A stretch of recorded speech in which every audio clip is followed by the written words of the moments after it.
We hold the global briefing annually where we bring together our friends, board members, with our field analysts to discuss political crisis and violent conflicts throughout the year.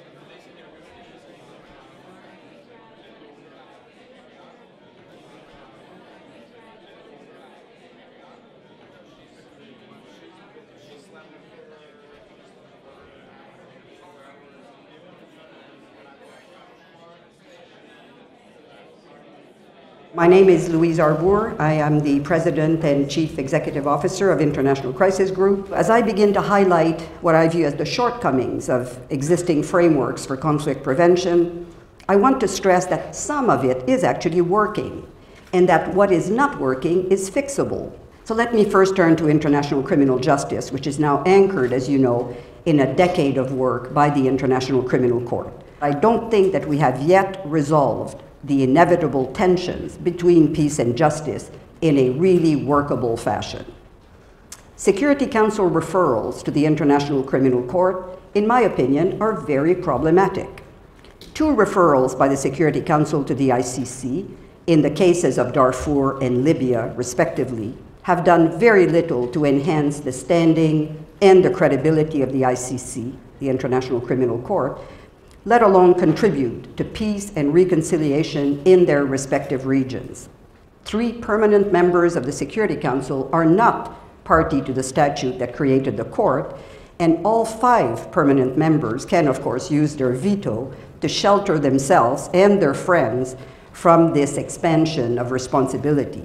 I think a reduction in the use of the veto is certainly important among the permanent 5 members, but it's almost as equally impossible as it is important. I know there has been a suggestion from the French Foreign Minister Laurent Fabius that council members should restrain their use of vetoes. That would be a first step, but the council has to be reformed, and if it does not reform, we will see more challenges and competition. Now let me turn to R2P, I think a doctrine that's very familiar to most of you. Despite early attempts to focus on prevention by all means short of the use of force, in reality, the debate over R2P has focused mostly on its sharp end, how to mobilize international support for using military force against a government unwilling or unable to protect its own people. It was designed to mitigate the harm to civilians caught in war. But in Libya, it was instrumentalized also to effect a change of regime. Now, whether this showed the potency of the doctrine or will lead to its demise is unclear. Since then, though, the doctrine has proved useless in mobilizing the international community to protect civilians in Syria. R2P is a new emerging norm, which I believe is going to make a difference.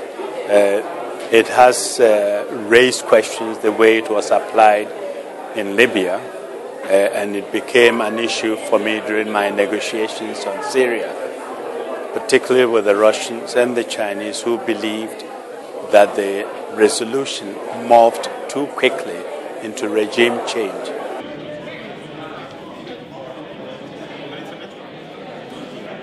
And now we have a genuinely multipolar world, which is in many ways a good thing. But as a result, we don't really have the power to enforce the rule of law in the world.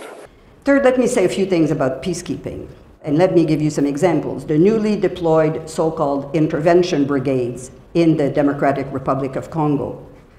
The somewhat ambiguous environment in which the UN is deploying in Mali, and the latest calls by the UN Secretary General for more and more robust troops to take on al-Shabaab in Somalia may herald a new era at the UN of peacemaking by warfare. The Security Council and none of the other international actors could come up with a viable solution, and so the regional solution was a brigade, essentially a military unit within the UN peacekeeping mission to fight on behalf of the government of the DRC and to put an end to the crisis in the Congo.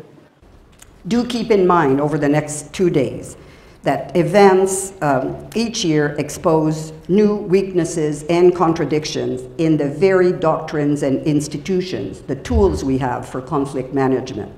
To identify them is not to dismiss these tools altogether, but rather we should encourage further thinking on how to fine-tune them and use them more wisely to advance peace and security.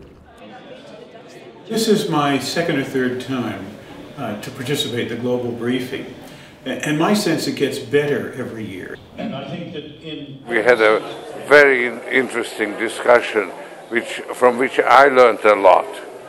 And the level of discussion in confronting the issues that of global governance, I think is a very important contribution in hopefully actually improving the situation.